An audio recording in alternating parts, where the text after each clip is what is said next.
तो आइए भक्तों, जिस प्रकार आपने पहले वीडियो में देखा, जैसा कि पहले नियम का वीडियो बन चुका है और नियम का वीडियो महाराज जी ने बहुत सरलता से बताया कि किस तरीके से भक्त लोगों को जब बालाजी धाम आए उससे पहले क्या करके आना होता है।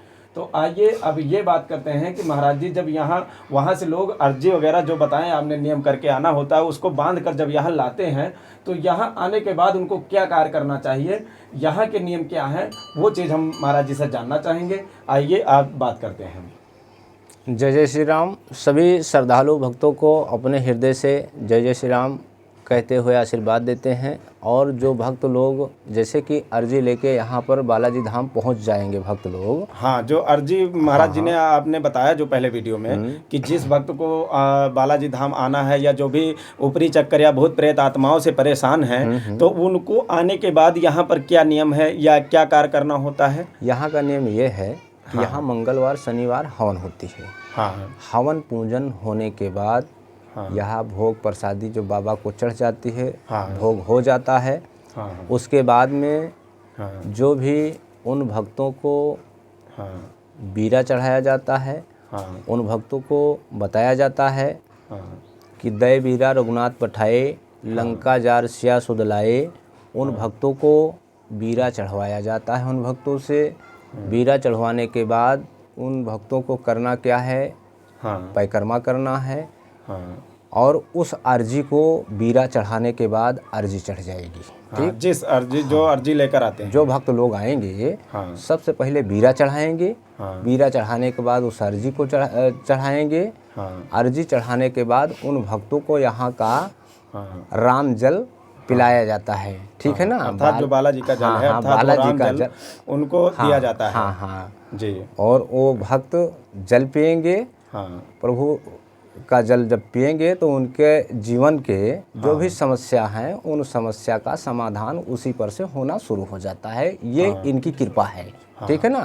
तो जैसे कि महाराज जी और क्या क्या करना होता है बीरा के बाद, या कुछ और भी कार्य करना होता है। हाँ, उसके बाद जो परिक्रमा होता है, परिक्रमे के समय जो भी उन भक्तों के ऊपर कोई नेगेटिव पावर शक्तियाँ हैं, किसी नाम से बोलती हों, किसी भी प्रकार से हों, जादू टोना तंत्र मंत्र यंत्र जंत्र कुछ भी हो, किसी भी प्रकार का हो, वो प्रभु के शरण में आने के बाद उनको शरणागत मिल जाती है। और उनको कष्टों से निदान मिलता है। बालाजी धाम पहुंच जाने के बाद ये प्रक्रिया कर देने के बाद भक्त लोग परिक्रमा करते हैं, वो आना चालू कर देते हैं उनके पास। जैसे कि महाराज जी यहाँ काल भैरव, प्रेतराज और माता दुर्गा, महाकाली, आदिशक्ति माता का भी स्थान है, तो इनका भी कुछ कार्यक्रम है, जो भी नियम है, क्या उनके लिए भी कुछ चढ़ाया जाता है। हाँ, चढ़ाया जाता है। उसके बाद जब ऊपरी चक्कर उन भक्तों के ऊपर, बच्चों के ऊपर जब आना चालू कर देता है, बोलता नहीं है और विशेष रूप से उग्र हो जाता है उनकी शरीर पर, तब उनके लिए माता काली को जो है बाँचा कटवाया जाता है। अच्छा, ठीक है ना। उसके बाद भैरव बाबा, काल भैरव जी का जो स्थान है, तो कुछ पूजा पाठ वहाँ जो तांत्रिक लाइन से पूजा किया जाता है, जैसे कि उनका भैरव जी का ही आप जानते ही हैं, शिव जी का अवतार है। तो उनका पूजा पाठ कुछ विधि विधान से होता है, कोई ज़्यादा बड़ा नहीं है। उनको भी जो भोग लगता है, जो भी यहाँ के कार्यकर्ता हैं सब कार्य करवाते हैं। करवा देने के बाद जो भी भक्त हैं, मतलब उनको मतलब चौकियों की भरी जाती है। चौकियों के माध्यम से नाम लिया जाता है उसका। चौकियों की सब लोग नहीं जानते हैं, भक्त लोग क्या जाने, लेकिन यहाँ का जो प्रक्रिया है उनके साथ कर दिया जाता है। उसी के बाद जैसे महाराज जी ये सारी चीज़ों को, जैसे कि आपने पहले वीडियो में बताया, नियम का वीडियो हो गया, किस तरीके से उनको नियम करके आना है। दूसरी बात, यहाँ आने के बाद क्या प्रक्रिया है वो यहाँ के सारे कार्यकर्ता लोग करवाते हैं। और तीसरी बात क्या हुई कि ये सारी प्रक्रिया करने के बाद उनको मुक्ति, अर्थात जो नकारात्मक ऊर्जा है या भूत प्रेत इत्यादि आदि नामों से लोग जानते हैं, तो इन सारी चीज़ों का निदान कैसे मिलता है। मतलब ये सारी प्रक्रिया करने के बाद फिर क्या होता है उनके साथ, और कैसे वो क्या सिस्टम, यहाँ तो सुने हैं जलने का भी सिस्टम है, तो वो कैसे, मतलब क्या जलते हैं। जलने का जो सिस्टम है, प्रभु की कृपा रहेगी, बालाजी सरकार की कृपा बनी रहेगी, तो जानकारी जहाँ तक मुझे देंगे वहाँ तक ज़रूर समाज तक पहुँचाने का काम करेंगे। भक्तों को बताएंगे कि इसका मूल तत्व, मूल कारण क्या है। जैसे महाराज जी वो तो आपसे अभी और भी बातें होंगी और भी वीडियो बनेंगे आपके आगे, वीडियो में भी आपसे बहुत सारी बातें करना है अध्यात्म से, लोगों के जीवन के बारे में, किस तरीके से क्या कार्य करें मनुष्य तो उसको जल्दी से जल्द लाभ होगा, इन सारी चीज़ों से छुटकारा मिलेगा।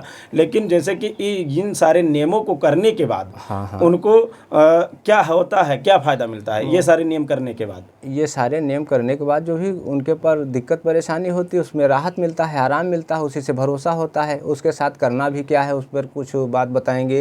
भक्तों को कुछ समझाना, मेन चीज़ समझाना। जैसे कि यहाँ कोई भक्त अगर हैं तो विशेष करके ज़्यादा से ज़्यादा कोई बातें चीतें मत करो, श्रद्धा भाव भगवान में रखो और अपने समय का एक एक पल का इतना समय नष्ट मत करो जितना जो लोग एक दूसरे को देख करके करना चाहते हैं। भगवान की विनती करो, बाबा की अर्जी करो और अपनी दिक्कत परेशानी के लिए अर्जी विनती करो। तुम्हारी सारी दिक्कत परेशानी का जल्दी से जल्दी सुनवाई हो जाएगी। वही चीज़ है महाराज जी कि जो भी श्रद्धालु भक्त आएंगे वो कहने का मतलब आपका है कि वो भगवान की भक्ति में लगे, वो किसी भी प्रकार से किसी की बातचीत ना सुने, वो भगवान के शरणागत हों और उनके ऊपर जो भी निगेटिव पावर शक्तियाँ होती हैं वो मतलब क्या कैसे मतलब उनको कैसे जाहिर होना होता है। वो जब निगेटिव शक्तियाँ जिनके ऊपर हैं वो कैसे जाहिर होती है? वो जाहिर इस प्रकार से होती है जैसे यहाँ परिक्रमा वगैरह कैसे क्या सिस्टम है? वो जो जो यहाँ पर जो वो काली शक्तियाँ हैं ना, वो जो उनके ऊपर आना चालू कर देती हैं तो बीरा चढ़ाने के बाद, अर्जी चढ़ाने के बाद, बाँचा कटवाने के बाद जो चौकी वौकी का नियम है सारा सिस्टम हो जाता है।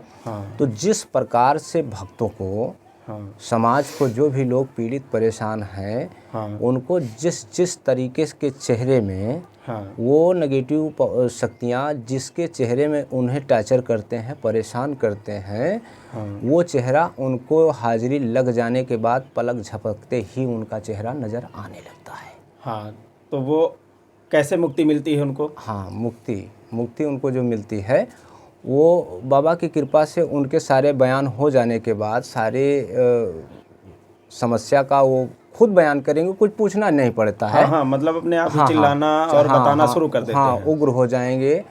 कुछ तो उल्टी सीधी बातें बोलते रहते हैं और इनको इतनी सज़ा देते हैं कि वो चुंबक के तरीके हवन कुंड के तरफ को, नारायण कुंड के तरफ को वो सीधा अपने आप चले जाएंगे, अपनी शरीर को नहीं रोक पाएंगे। जो भी भक्त के ऊपर नकारात्मक ऊर्जा है वो ऑटोमेटिक प्रभु की कृपा से खींच करके जल जाते हैं। चले जाएंगे, उनकी शरीर वो खुद नहीं रोक पाएंगे जिनके ऊपर ये समस्या होती है।